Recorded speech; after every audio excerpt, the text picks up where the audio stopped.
Buenas tardes. Reciban un cordial saludo desde la ciudad de Asunción, Paraguay. Por este medio quisiera agradecer vuestra asistencia para continuar con lo que es este primer módulo de videoconferencias de actualización en enfermedades crónico-degenerativas, continuando con el tema general de hipertensión arterial. Sean bienvenidos a nuestra segunda ponencia denominada Evaluación del riesgo cardiovascular y prevención en pacientes con hipertensión arterial. Esta se llevó a cabo exitosamente el día 29 de enero del 2020, en la cual tuvimos el placer de contar con la presencia del Dr. Fernando Moreno Olmedo como expositor. Me presento como la universitaria Leticia Olmedo Cartamán, directora local de CEPEN de la SOCEM UCA, y también aprovecho para agradecer a todo el equipo de trabajo con quienes fue posible realizar esta actividad en conjunto.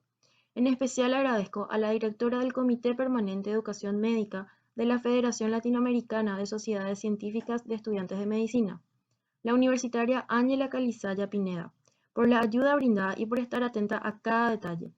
Hecha esta presentación, pasemos a la charla. Doctor, adelante, lo escuchamos. Hoy hablaremos en esta presentación sobre la evaluación de riesgo cardiovascular y prevención en pacientes portadores de hipertensión arterial sistémica, la HTA. Antes de comenzar esta presentación, me gustaría agradecer la invitación a la Federación Latinoamericana de Sociedades Científicas de Estudiantes de Medicina, la FELSOCEM. Mi nombre es Fernando José Moreno Olmedo, soy médico formado por la Universidad Federal del Estado de Río de Janeiro y cardiologista formado por la Universidad Federal Fluminense. Antes de comenzar esta presentación, haré un pequeño resumen sobre la hipertensión, antes de entrar propiamente dicho a la presentación sobre el riesgo cardiovascular de estos pacientes.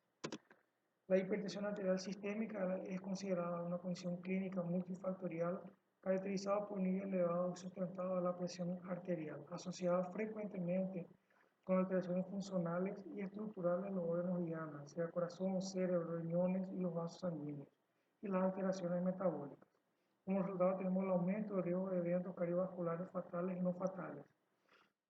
Es definida clínicamente por el aumento sustentado y persistente de la presión en valores superiores a 140 milímetros de mercurio para la sistólica o superior a 90 milímetros de mercurio para la presión diastólica. La hipertensión es la enfermedad más prevalente y el principal factor de riesgo responsable por muerte en todo el mundo. En el Brasil afecta una media de un tercio de la población adulta, correspondiente a aproximadamente 36 millones de personas, teniendo mayor prevalencia entre hombres cuando comparado con mujeres, afrodescendientes un porcentaje de 49% y en pacientes de la tercera edad. Es responsable por 80% de los accidentes vasculares cerebrales y un 40% de las síndromes coronarianas agudas, los infartos. La evaluación de un paciente con la elevación de la presión arterial incluye la confirmación del diagnóstico, la sospecha y la identificación de las causas secundarias, además de la avaliación de lesiones de órganos diana y la estratificación de riesgos cardiovasculares de estos pacientes. Las comorbilidades asociadas también deben ser siempre investigadas. Aquí vemos en este cuadro la clasificación de la hipertensión arterial según la Sociedad Brasileña de Cardiología, donde tenemos la clasificación en pacientes con hipertensión normal, prehipertensión, hipertensión de estagio 1, estagio 2 y estagio 3. Aquí vemos los valores de referencia para la definición de la hipertensión arterial en medidas de consultorio, mapa y monitorización residencial de la presión arterial. Y aquí la clasificación de la presión arterial en pacientes adultos según la Sociedad Americana de Cardiología. Ahora hablaremos sobre los riesgos, aquí vemos los factores de riesgo más comunes para el desenvolvimiento de enfermedades cardiovasculares en pacientes portadores de hipertensión. Tenemos los riesgos modificables, donde está el fumo, la diabetes, la dislipidemia, el sobrepeso, el sedentarismo y la mala alimentación. Y tenemos las medidas y tenemos los riesgos relativamente fijos, donde tenemos las enfermedades renales, la historia familiar, el aumento de la edad, los factores socioeconómicos educacionales, el sexo masculino, la apnea obstructiva del sueño y el estrés psicosocial. Aquí las medidas no farmacológicas para la prevención y tratamiento de la hipertensión arterial. Hablaré un poco sobre cada una de ellas. Comenzaremos a hablar sobre la pérdida del peso. El aumento del peso está directamente relacionado al aumento de la presión arterial. Es importante resaltar que la relación del sobrepeso y la alteración de la presión ya puede ser observada a partir de los 8 años de edad. Una reducción esperada de la presión con la pérdida de peso es aproximadamente de 1 milímetro de mercurio para cada kilogramo de peso perdido. Y la pérdida también influencia en pacientes no hipertensos, como podemos ver en el cuadro. O sea, en pacientes hipertensos la pérdida de peso puede llevar a una disminución de 5 milímetros de mercurio en pacientes hipertensos y de 2 a 3 milímetros de mercurio en pacientes no hipertensos, o sea, aquellos pacientes normotensos. Tenemos una dieta saludable. El suceso del tratamiento de la hipertensión con medidas nutricionales depende de la adopción de un plan alimentar saludable y sustentable. Vale resaltar que la adopción de dietas radicales puede resultar en el abandono del tratamiento de la hipertensión. Entonces tenemos que llevar muy en cuenta eso y tener mucho cuidado en la indicación de las dietas nutricionales para estos tipos de pacientes. Una de las dietas más recomendables para estos pacientes es la famosa dieta DASH.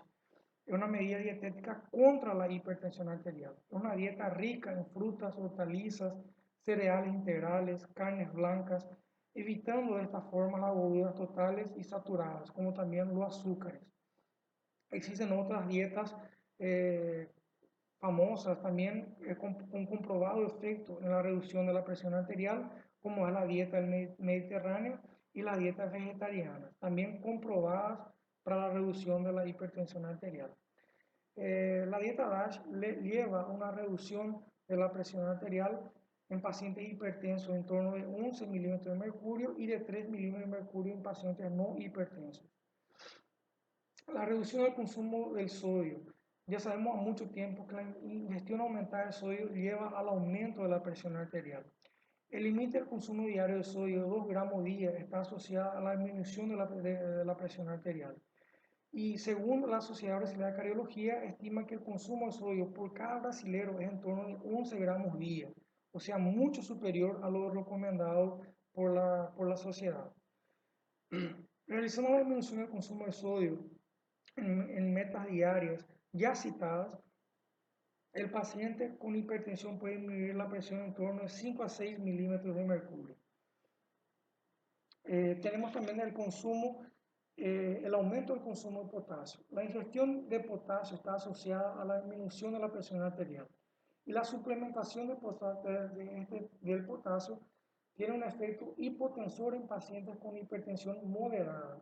La recomendación por la Sociedad Brasileña de Cardiología es que sea ingerido aproximadamente 4.7 gramos de potasio día en la dieta del paciente hipertenso. Ya la Sociedad Americana de Cardiología orienta la ingestión de 1.5 gramos de potasio al día. El potasio encontramos en frutas, como ejemplo sería la mandarina, la banana, y en vegetales como tomate y el ajo. Ahora hablando sobre la práctica de actividades físicas. Lo indicado sería realizar el mínimo 30 minutos día de actividad física. La práctica de actividad física puede ser benéfica tanto en la prevención como en el tratamiento de los pacientes con hipertensión arterial, reduciendo también la mortalidad cardiovascular. El ejercicio físico aeróbico es el más recomendado, la forma más preferencial de actividad física para la prevención y el tratamiento de la hipertensión arterial. Tenemos también la actividad de ejercicio resistido, dinámico y estático, que la contracción de segmentos corporales localizados con movimientos articulares. Reduce también la presión arterial en pacientes prehipertensos, pero no tiene efecto en los pacientes hipertensos y es indicado en complemento al ejercicio aeróbico. En pacientes hipertensos con presión arterial más elevada y con 3 factores de riesgo, como diabético, lesiones de órganos diana o cardiopatas, es primordial que se haga un test ergométrico antes de realización de cualquier tipo de actividad física. La práctica de actividad física lleva a una reducción aproximada de 4 a 8 milímetros de mercurio en pacientes hipertensos. El consumo moderado del alcohol, el consumo habitual del alcohol eleva presión arterial y el consumo excesivo se asocia al aumento de la incidencia de la hipertensión arterial sistémica. La recomendación, tanto por la Sociedad Americana cuanto por la Sociedad Brasilera de Cardiología, es el consumo de 2 dosis para los hombres y de 1 dosis para las mujeres. Vale resaltar una observación acá en relación a la cesación o parar el acto de fumar. El tabaquismo aumenta el riesgo para más de 25 enfermedades, incluyendo las enfermedades cardiovasculares. Sin embargo, no hay evidencia que el acto de parar de fumar reduce la presión arterial. Eso es una recomendación hecha por la Sociedad Brasileña de Cardiología.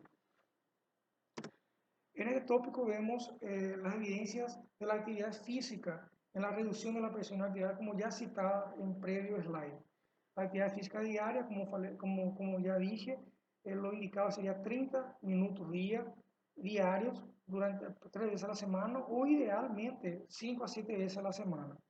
El ejercicio aeróbico es un ejercicio más recomendado en este tipo de indicación.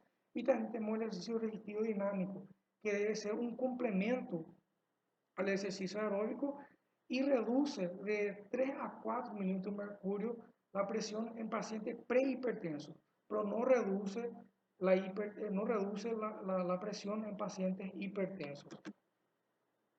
Aquí el tópico, como ya dije en la presentación anterior, ¿cómo validar el riesgo cardiovascular en pacientes hipertensos?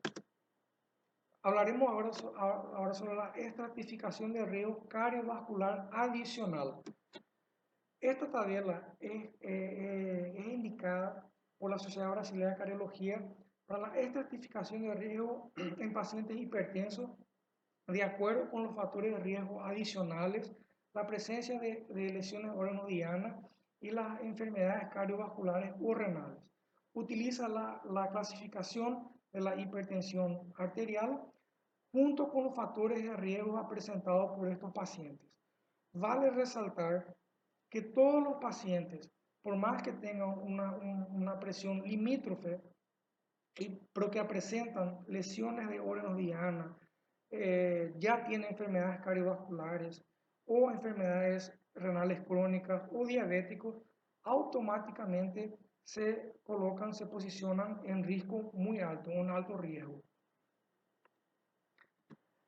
Aquí vemos una pequeña complementación solo de acuerdo a esa tabla que ya presenté. Aquí hablaremos sobre los factores de riesgo cardiovasculares en el riesgo adicional del hipertenso.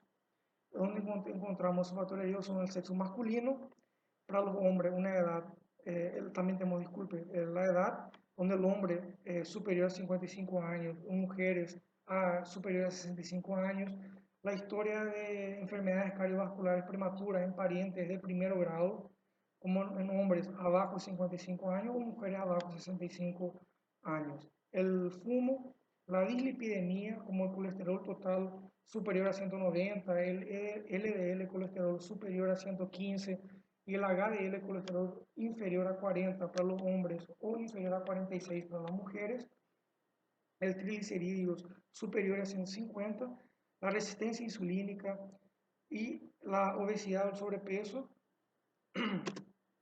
Aquí vemos lo que indica las lesiones órgano-dianas en la avaliación de riesgo adicional en el paciente hipertenso. Avaliamos la lesión de órgano-diana de acuerdo a la hipertrofia ventricular vista por el electrocardiograma, la espesura miointimal de la carótida superior a 0.9 milímetros o ya con placa carotidia.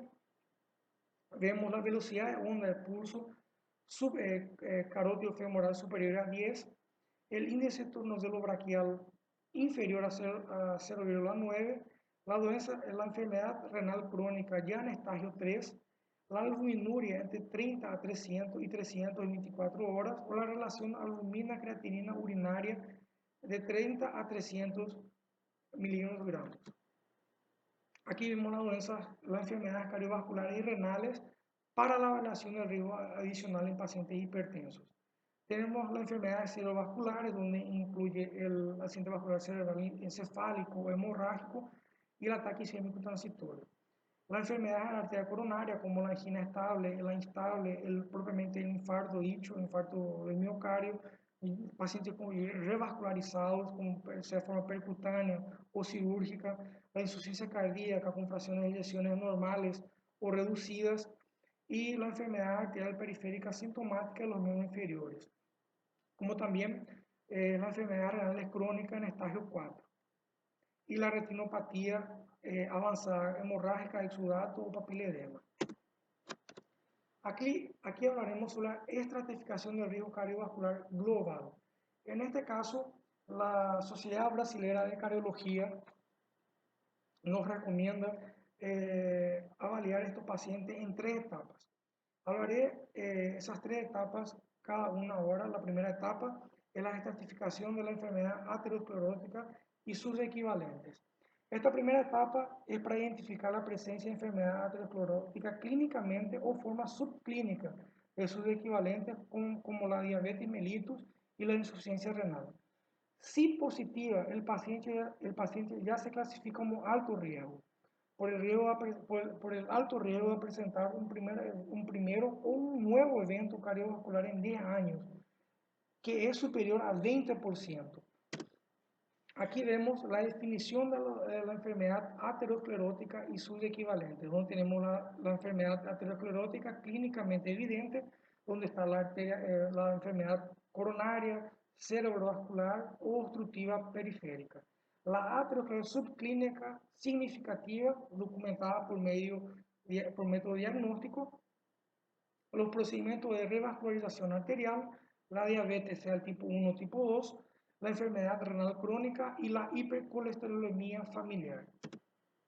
La segunda etapa sería el análisis del score de riesgo global. Cuando el paciente no se clasifica en ninguna de las condiciones de la primera etapa, la próxima etapa debe ser estimada el score de riesgo global, como ya citado. Estima el riesgo de un individuo presentar un evento cardiovascular, ya sea enfermedad arterial cardiovascular cerebral, la dolencia arterial coronariana, el accidente vascular cerebral o la insuficiencia renal crónica en 10 años.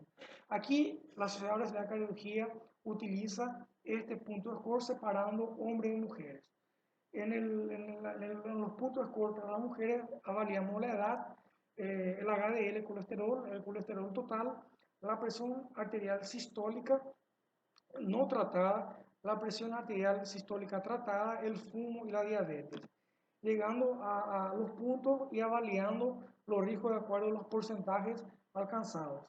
Aquí vemos los puntos de score para los hombres, que utilizan los mismos padrones que son utilizados para las mujeres. Aquí hablaré sobre esos scores o esos porcentajes alcanzados durante la investigación para el ERG. Pacientes, tanto hombres como mujeres, que presentan un porcentaje abajo de 5 son clasificados de bajos riesgos. Para los hombres, entre 5 a 20% son riesgos intermediarios. Para las mujeres, 5 a 10% son considerados como riesgos intermediarios. Ya para los pacientes de alto riesgo equivale a hombres acima del 20% de porcentaje de acuerdo a los puntajes alcanzados por la estratificación, y las mujeres son clasificadas como alto riesgo cuando alcanzan un porcentaje superior o igual a 10%. En la tercera etapa de la clasificación global vemos la reclasificación del riesgo según la presencia de factores agravantes. ¿Cuáles serían esos factores agravantes? Serían la historia familiar de enfermedades arteriales coronarianas prematuras en parientes de primer grado, como hombres abajo de 55 años y mujeres abajo de 65 años. El diagnóstico de síndrome metabólica conforme a los criterios que ya voy a citar en el próximo slide. La microalbuminuria entre 30 y 300 de creatinina o albuminuria superior a 300 de creatinina. La hipertrofia ventricular izquierda, la proteína C reactiva ultrasensible superior a 2 miligramos, la espesura media intimal de la carótida superior a 1 milímetro, el score de calcio coronario superior a 100 o superior al percentil 75 por la edad y el sexo, y el índice tornocelo braquial inferior a 0.9. Aquí los criterios diagnósticos para la síndrome metabólica, como referido en el slide anterior, sobre los factores agravantes del riesgo cardiovascular. Los criterios son la obesidad abdominal para los hombres superior a 94 centímetros y para las mujeres superior a 80 centímetros. El HDL colesterol para los hombres inferior a 50 y para las mujeres inferior a 40 para los hombres y para las mujeres inferior a 50. Los triglicerídeos superior a 150, la presión arterial o en tratamiento para la hipertensión arterial, sea la presión sistólica superior a 130 o la presión diastólica superior a 85 milímetros de mercurio. Y la glicemia en pacientes en tratamiento para diabetes o en tratamiento, la glicemia o en pacientes en tratamiento para diabetes superior a 100 miligramos de L. Aquí un pequeño resumen de ese score el score de riesgo global. Y aquí, en conclusión, por la Sociedad Brasileña de Cardiología, la recomendación que tenemos es que todavía no existe una forma validada en el Brasil para la avaliación del riesgo cardiovascular para estos pacientes. De esta forma, la utilización de más de una forma de clasificación permite una mejor avaliación del riesgo cardiovascular en estos pacientes hipertensos. Aquí la sociedad recomienda, además de lo que la cité, que el riesgo global y la estratificación de acuerdo con la medida de la presión arterial y los riesgos, los factores de riesgo presentados por los pacientes, pueden ser utilizados también otro tipo de estratificación, como son aquí mencionadas en este site que coloqué aquí en la presentación, que son recomendados tanto por la sociedad americana como la sociedad canadiense y la británica. Era eso que quería presentar en esta pequeña video aula. Espero que tenga sido un poco comprensivo y espero que haya ayudado un poco en la comprensión y la mejor estratificación para estos pacientes hipertensos para el desenvolvimiento de enfermedades cardiovasculares.